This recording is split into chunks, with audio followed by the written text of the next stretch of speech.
Thank you so much for joining Dental Marketing Theory, a podcast by Gary Bird. In today's episode, Gary talks with Dr. Saam Zarrabi. Gary and Dr. Saam discuss how he went from single practice dentist to a nationwide business and everything he's learned along the way. As always, please make sure to like, subscribe, share, and leave a comment, as all of those things really help to get the word out about dental marketing theory. Hope you enjoyed today's show.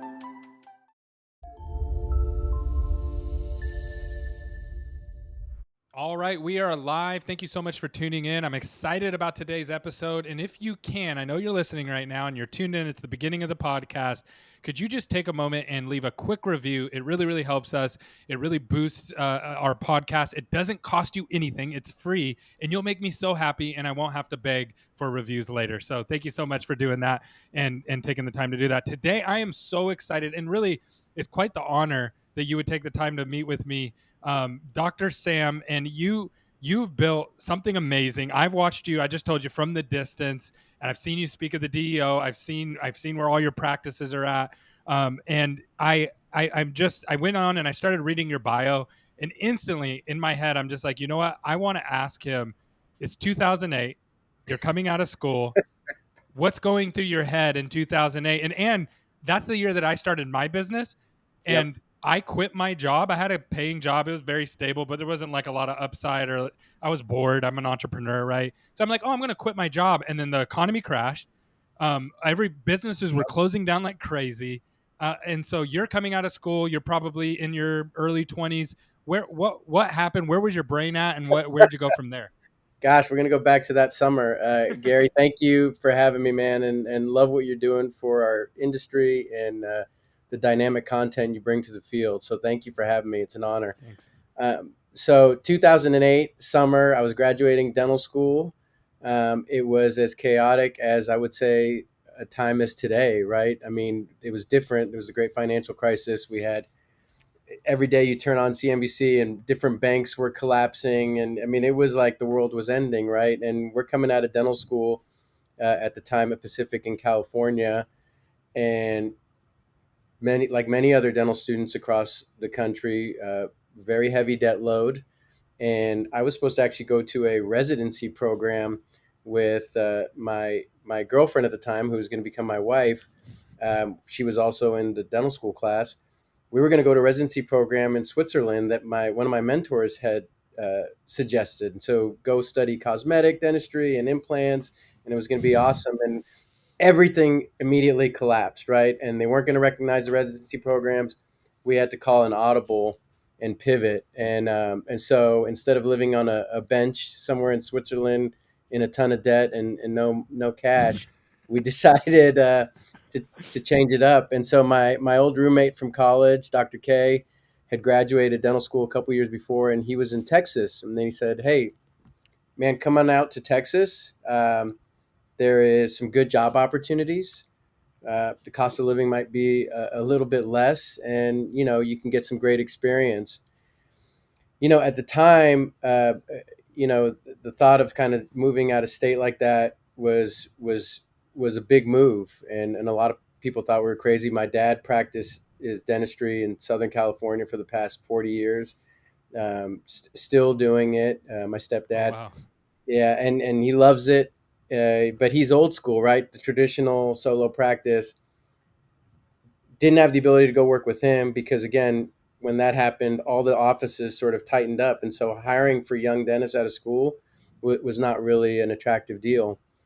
So Well, we and did also maybe, I just yeah, want to call it out for all the young people here, right? So yeah, for the yeah. young people here who weren't around, in 2008, cosmetic dentistry was everywhere, so much so people would It was. open practices just to do veneers. They're just like, oh Yep, yeah, well, all we do is veneers, or all we do is Invisalign. And those dried up overnight. Like all those disappeared. it was. And actually, one of my mentors, Dr. Bill Dorfman, who was the king of cosmetics, extreme makeover, veneers, all that was the phase back then, right? And care credit was blowing up, all that going away.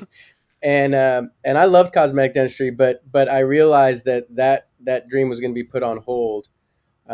So came out to Texas, got my first job in Fort Worth, and I'll never forget it, man. I was driving. It was right after the 4th of July. We moved out a couple weeks later, and I was pulling up to my first job in one of the underserved areas in Fort Worth, and let's just say it wasn't quite what I expected it to be.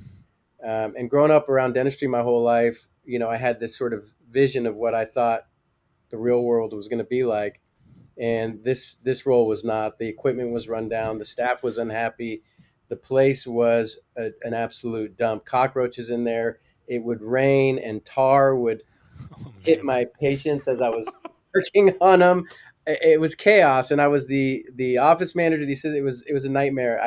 I quit after about Was it 3 weeks. was what kind of office was it? Was it like a general dentistry office, or It was was a it general dentistry office. It was a local practice owner that owned a few, and he was kind of one of those old school guys, penny pinching owner, and wanted mm, to sort of just throw things together, and no real systems, and then on top of that you pour bad bad environment, bad culture, bad everything, and it was just I was out. So I was so jobless in Texas after so 3 weeks. that's like the ultimate pivot. Like you were planning on going to do cosmetic dentistry in Switzerland, and you Yes, pivoted to Texas in a ran down practice. yes, yes, Wow. yes. Reality had hit, and I now was jobless a couple weeks later in Texas. Wow. Uh, and so, good thing was my old roommate, Dr. K. He was starting to set up a practice, and I was finding in and out jobs out there, and I said, "Hey, let me jump in with you. I've got some great ideas, and I would love to bring that to the table. And I think if this is what's here in the community that's underserved, I know we can do better and provide a better service." And so that fall, we started our first location in Fort Worth. It was called Real Smiles, and it was good. It was your traditional practice, sort of Henry Schein developed. Mm. Here's the box, here's what it looks like, here's the equipment. We followed all the sort of protocol, and we learned a lot that first year. We started working on systems. We were heavily focused on service, patient experience, really leaning into providing something that was quality for the patients, and it was a hit. Fast forward a year, we decided to open our first rodeo location, and it was by the famous stockyards here in Fort Worth. If you've ever been to the stockyards in Fort Worth, I highly recommend it. It's an awesome staple of the city and a lot of fun. You got good country music and restaurants and all the good stuff. It's like Frontierland at Disneyland, kind of. It's awesome. And so that was the inspiration. That's why we called it Rodeo. When we started that first one, that was Ah. yes, and we wanted to make it fun. So this particular location, we went all out. We went big retail facing, 5,000 square feet. Um, we wanted to incorporate specialty, so we brought in ortho and pedo right away. Big lobby. We brought in the play gym, the arcade, the theater, and I had this vision of creating the ultimate dental experience under a group practice environment, and that was the goal. And all doing, yeah, Did you know you were going to build a group even at Real Smiles? Like, was that in your head at Real Smiles? not to the level, no way to the level that we're at today. I always thought maybe we'll have 3 or 4 locations, and I enjoyed practicing with my friends. We brought in my two best friends from dental school, and Dr. Mansour, who was a classmate of mine, and then Dr. Brian Degoni, whose grandfather our dental school was named after, to run the Mm. ortho program. And so I wanted to just genuinely work with my friends because it was fun. Yeah. But I also did think that the group practice environment, I felt like, was a direction that the future dentistry was going towards. I did feel like that model was driven more by the patients, right? We kind of shifted at that time from doctor centric practices to patient centric practices, where they're deciding where they want to go and what they want, and that was sort of the vision, to the genesis, to sort of start the first location. What tipped the scales, do you think, during that time of going from a doctor, and I totally agree with you, but going from a doctor to a patient-centric model, like how did that start in your opinion, from your perspective? I'll say I think the hyper growth of sort of the whole social media piece of Facebook and Yelp and Google, and the driving of reviews, right? Mm. People were at that time were so focused on looking up a place online and where to go based on where the reputation was. And I think that really opened people's eyes to, hey, patients can move. Wow. If they Yeah, because don't like, before dentistry was protected by legislation before that, right? Like yes, you controlled your patient flow by having laws of not letting other people open practices. there was a lot of state regulatory stuff going on, and the politics were very heavy back then. But at the end of the day, you can't stop innovation and you Yeah. can't stop what people want, right? And so I do think that was a bit of sobering reality that I even saw my stepdad's colleagues deal with, where you went from that model of uh, the traditional practice name on the door, single guy in the shop or gal, and sort of referring to their buddies, to everything under one roof. And then the DSOs really got the engines going, and Yeah. all the smart people in the room entered the dental industry, and the innovation really started to kick in. And I think that's where the shift really got its movement from. So now you have two practices. You have Real Smiles and you have this massive rodeo practice. And you're way ahead. You like was there other dentist practices like that at that time? Have you ever Not seen a dental really at practice? the time. No, no, because it wasn't only the four walls. We immediately started bringing experience into the piece. We'd bring in, entertainment in the lobby, and Clowns and stuff. Yeah. we'd have themed events going on, and we'd have face painters and balloon artists and all kinds of cool stuff. So we brought some life into the practice, that I think was very disruptive and innovative. And so that was a big piece. And then we leaned in on the service piece and the multi-specialty, having the ortho in there and the pedo, really drove some good results for us. So where are you at vision wise right now? So you have two practices, and where's your So brain at so of like, now, yeah. So then, fast forward a year later, we brought in our pediatric dental partner, Dr. Bill Dunklin, who's one of the best pediatric guys in the state, and he had recently gotten married at that time in 2010. He wanted to move to South Texas with his wife, and they moved to South Padre area, and we said, hey, that could be a great area where we can start the rodeo model. It's never been done before in that area.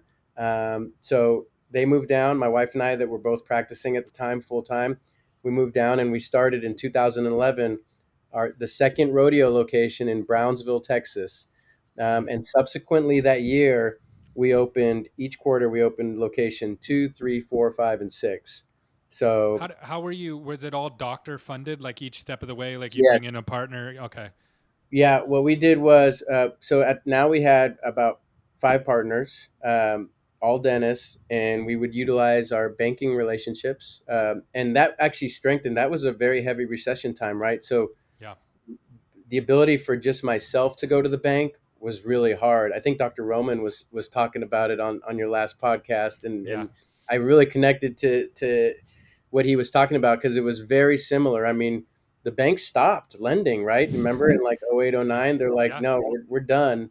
But by leveraging two or three or four of us, they were much more comfortable lending a few $100,000 to start a practice, right? Versus one person. So I think that, sort of market forces sometimes drive you towards innovation.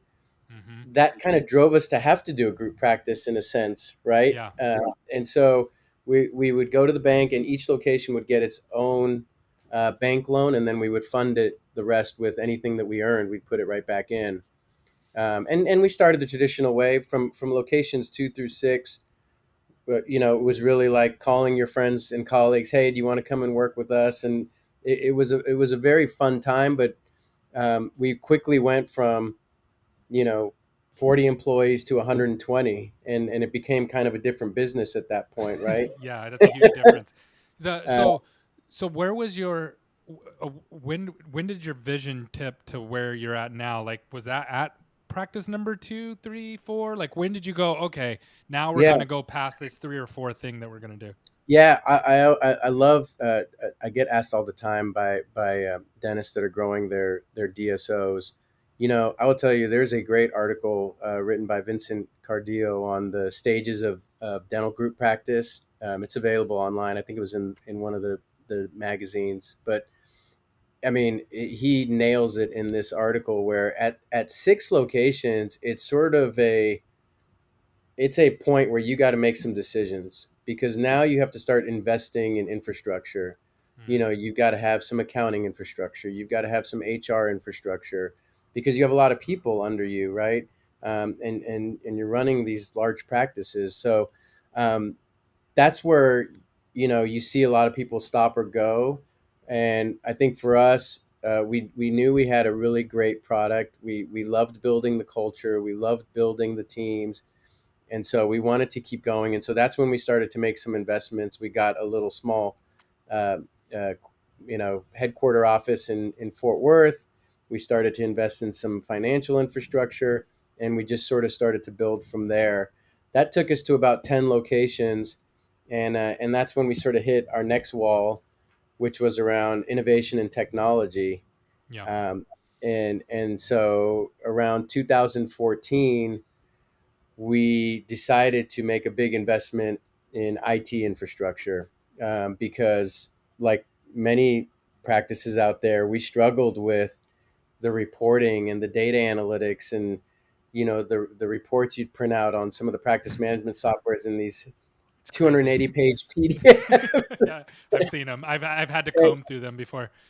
Right? It drives you mad, and you're like, how can you run a business, or how can you grow or scale in this kind of environment? So at that point, we made an investment in our executive team. We brought in Ben Rouse, who's our current president and COO, and he does a great job. He had a software background in IT and building companies.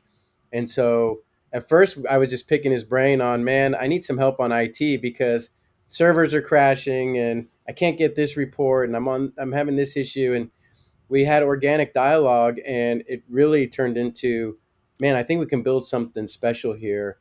And so immediately what we did was we converted all of our systems to Open Dental, and we began to build and layer writing software and code so that we can start to pull dashboards and data from the different views that we needed. And that was a game changer because now we can really power the business with and operations with good tech.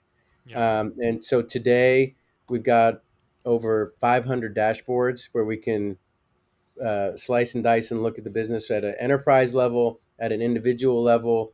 We can create measurements around quality outcomes and really look at the areas that matter for our business model specifically. yeah.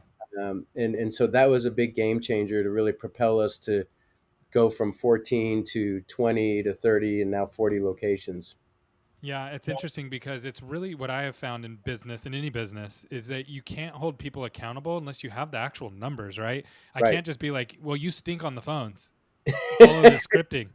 Right. How do I hold you accountable to that? Oh, you don't stink anymore. Now you're good. I have to actually know what your phone conversion is to be able to hold you accountable. And that's I mean, everything. You have to have numbers around everything. And the other thing that I've realized too is that we all we all think that we're doing okay until we get the numbers, right? So some numbers Yes. show that actually you're exceptional, and other numbers show actually you're not that great, and you need to actually work on that a little bit. So we always have these confirmation biases just from doing things over and over and over again until we get Totally. those numbers. It's so hard to run a business. So now you're at 40. What's your vision moving forward? Yeah. So in 2019, we brought on a really great partner in the Bain Capital Double Impact Group. And so they've been awesome to work with. It's our first entrance into PE, but we've really been happy in working with them because they've helped really mature the business in a great way. So we've built financial infrastructure which has been a game changer. I wish I would have done that earlier, but as an entrepreneur, that's not something you tend to think about as a dentist and entrepreneur. Yeah. But that's Well, been and really good. Yeah, let me touch on that for a second because a lot of yeah, people, obviously people are scared of PE, right? Like it's yeah, intimidating is probably a better word. So, and some people have horror stories. Like I've heard people like, this is yeah. horrible, and I wish I wouldn't have done that. What was different about your relationship that you feel like that really? And I'm sure you've talked to other people. Like, what made your relationship really work? Yeah, I mean, look, we had the same fears as partners, as dentists. You know, you're in the industry, you hear those things, but in talking to colleagues, you know, I think for us, the message was find the right partner, right? So we took a very thoughtful approach to spending the time, engaging different folks, going through the process, doing the diligence, and ultimately it just felt right. And we landed on a partner that we knew could really make us better as a business, and that's what we were looking for. Can they give us the support, the resources to make us better and where we are today and help us grow? And so we found that with our group. Why do you think some people have a bad experience?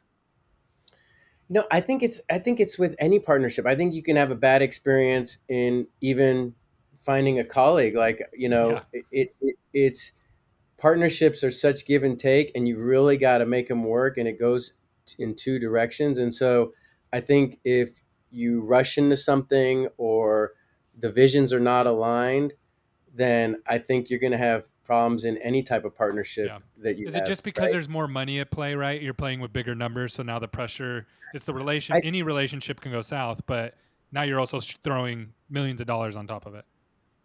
I would say for us, the speed, right? You have you're growing and scaling at a speed that you have to really adapt to, and you're really trying to mature the business into a way that allows you to scale in perpetuity, right?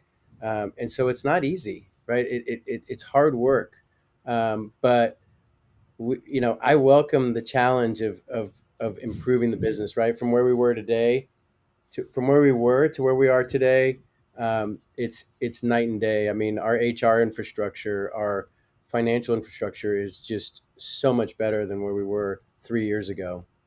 So where do you see like 3 years from now? Yeah, we've got a great blueprint.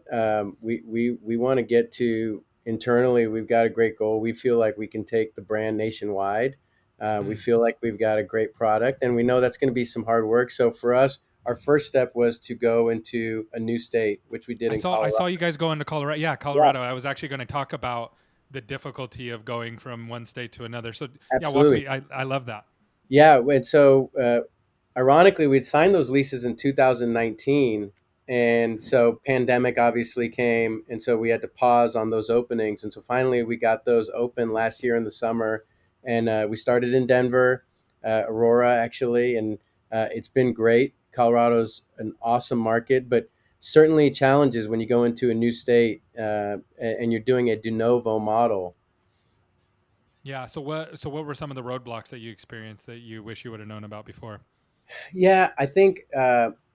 You know, we took a lot of what we learned going into different regions in Texas. Because remember, like that first, when we went from Fort Worth to South Texas, I mean, that's an hour and a half flight, Yeah. right? So, yeah, you know, the first thing you kind of do is you learn operationally how to build the teams, and you take your A team and you take them to the new region, and you kind of do these rotations of 1 to 2 week with your A team there, training the team that's currently there.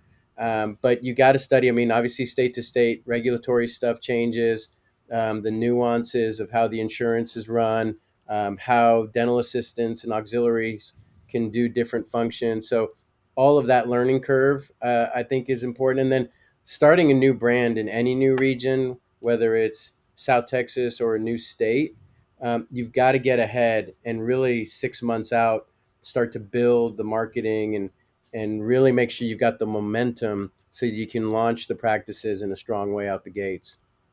How many new patients do you, which are in a de novo in a new state? What was like your month one new patient target? I know that's kind of in the weeds, but I'm just Yeah, curious. you know, no, it's a great question. I mean, typically, and I think you'll see this across a lot of practices around the country. Your larger cities, your Denvers, your Dallas, your Houston's, typically will take a little longer to ramp because there's just much more competition in those areas. There's Yeah. more practices.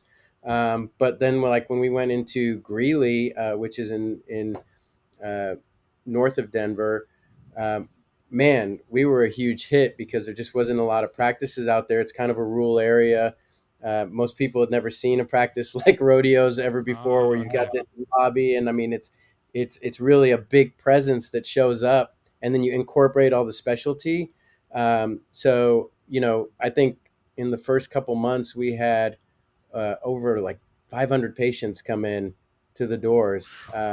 Right. So huge hit, right? But to meet that demand, you've got to really deliver on the service and make sure your specialty schedules are full and really leaning in from that perspective. So going nationwide is like huge, right? That's not a small step. And so what are you doing as a leader and and for yourself to like grow yourself to prepare for that? Because there's different levels, right? When you open up your first practice, you have to be a certain kind of leader. When you go to your point six practices, that takes something a little bit different. When you go to Yeah. 40, that's a different ball game. When you go nationwide, it's a Yes. different ball game. So where's your mind at? What are you working on? I think for me, one, coming out of the pandemic, come and then stepping sort of into this current environment where, I mean, this is as tough as a labor market that we've ever seen Hmm. in our lifetimes. And so dealing with those challenges and scaling is what's on our front doorstep right now. Also building our culture back. The pandemic kind of really tweaked a lot of just ways we can interact and engage.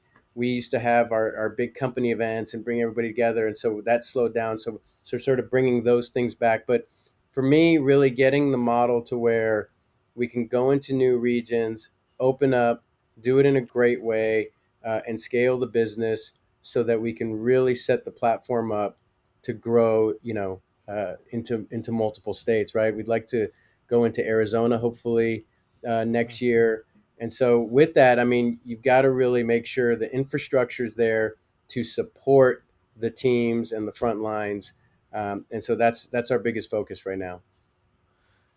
So one of the things for me as a leader, right? So if we had a little bit of growth, nothing like what you guys are experiencing, but we as we grew in team members, it was hard, right? Because I had to relearn how to like build culture or scale culture is probably a better way to say that. Like how to effectively make sure that the culture is working and everybody's winning together Yes. and we're remote. So our company's always for the last probably 8 years we've been remote. So we were remote before it was cool being remote, and that creates unique opportunities and also unique problems, right? So one thing that I've seen is that you'll talk to somebody who works at a DSO and they have amazing culture. All the people are amazing there. Everybody's great. And then you'll start to see some of the offices, and maybe the offices don't have as good of a culture as the Yep. DSO because it hasn't trickled down all the way, right? For whatever reason. And then again, you're moving nationwide. So what's your goal or strategy to scale culture as you grow? Yeah, that's a great question. And I agree with you. Look, any business that tells you that culture is perfect 100% across the board, it's impossible, Yeah. especially in a multi site environment. So I think you have to be practical in your approach. Before, look, I've studied some great brands. The Ritz Carlton, I think they've really done a phenomenal job in how they incorporate culture into the employee experience. Culture and Zappos, quality, right? They exactly. scaled quality. Yeah. Yes.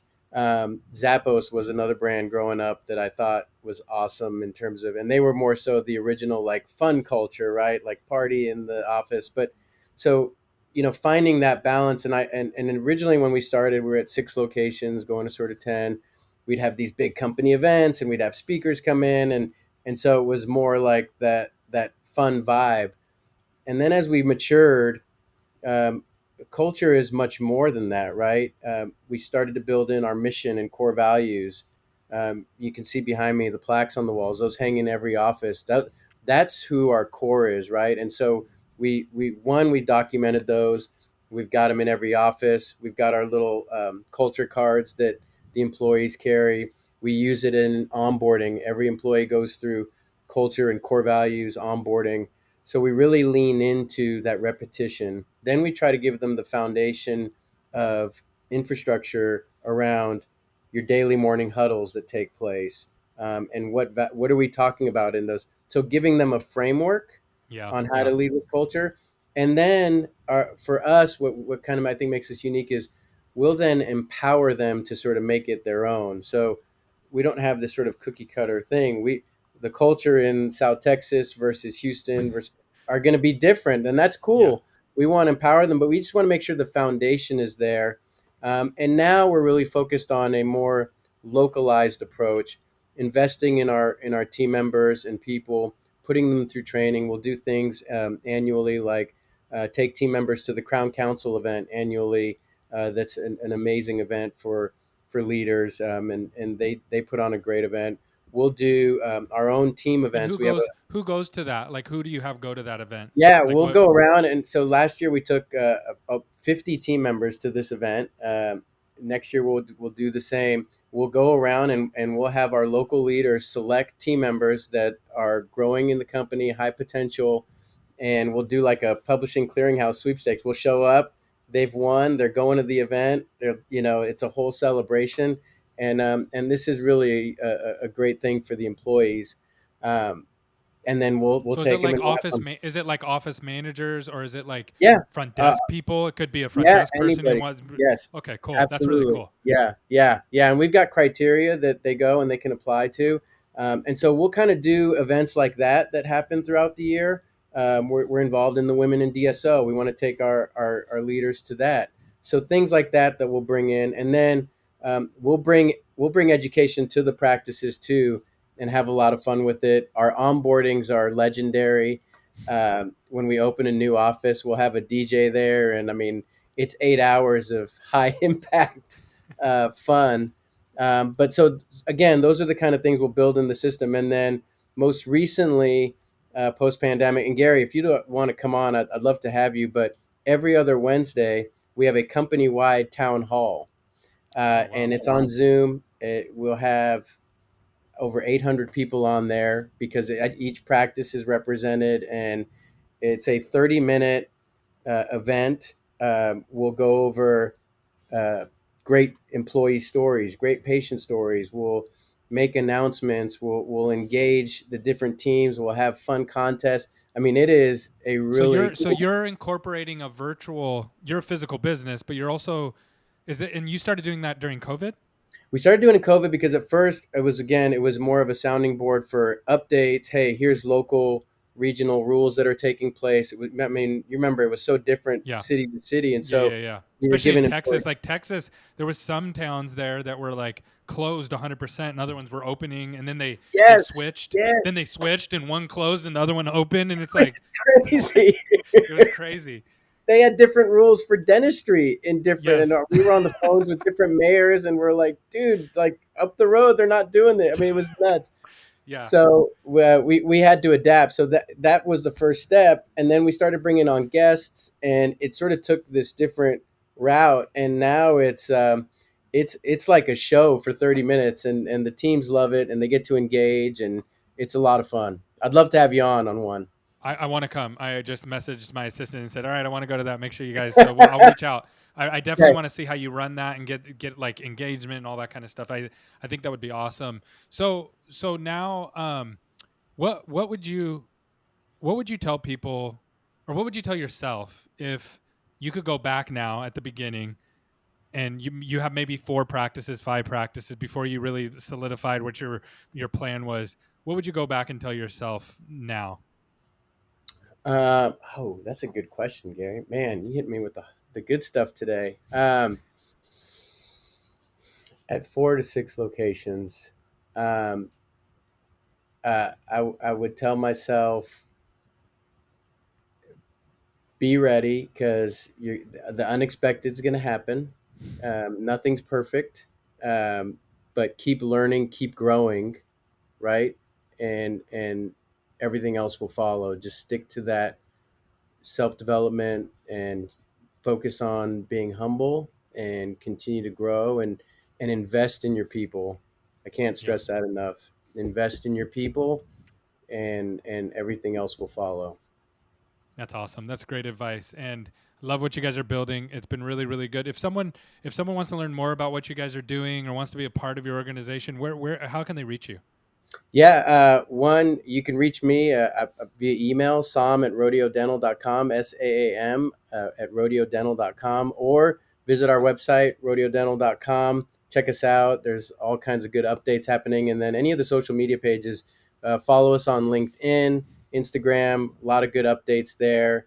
And if anybody wants to reach out to me, I'm always available. And we have doctors come by and visit us all the time. So we love collaborating and developing the industry and cultivating a level of shared just growth overall. That's awesome. Well, thank you. So again, I really appreciate you coming on. This has been a really great treat. I loved your whole story. You did a great job. Thanks so much for coming on today. Man, Gary, this flew by. That was fast, man. I love it. I'm always happy to come back anytime. And thank you for all the great things you do for the industry. Absolutely. I'll bring you back on when you're at like 100, 200 locations in a couple months. My hair's going to be gray by then. That's good. You'll match with me. You'll be Yeah, good. let's go.